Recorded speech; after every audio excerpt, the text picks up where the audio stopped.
అదే జరిగింది చివరికి. అలాగే తర్వాత కథ కాకా మహాజని. కాకా మహాజని కథ కూడా అద్భుతం. కాకా మహాజని కథలో కూడా మూలంలో కాస్త డిస్క్రిప్టివ్ ఉంది. కాకా మహాజనికి విరోచనాలతో బాధపడుతూ ఉన్నాడు. ఇది దాదాపుగా ద్వారకామాయిలో నగిషి రాళ్ళు స్థాపన చేయటానికి ఒక వారం ముందో 8 రోజుల ముందో జరిగింది.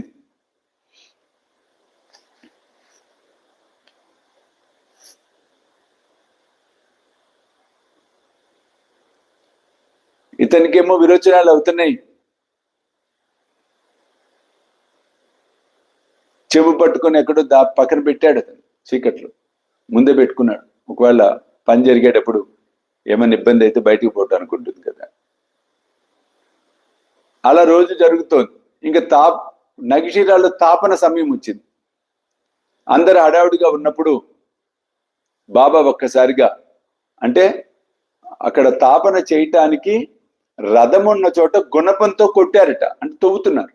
మొదటి దెబ్బ కొట్టగానే బాబా గట్టిగా అరిచాడు, గందరగోళం చేశాడు బాబా. అవే అందరూ ఉనికిపోయారు, పారిపోయారు. అంటే ఎక్కడేం కొడతాడో బాబా. కాక పారిపోతుంటే బాబా చేయి పట్టుకుని అతన్ని తనతో పాటే ఉంచాడు.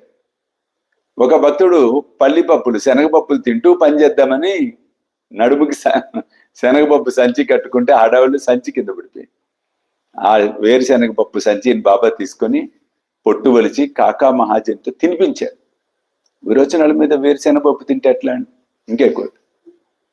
పైపెచ్చి మంచినీళ్ళు తగ్గించాడు. విచిత్రం, కట్టడైపోయింది. మరలా విరోచనం నవల.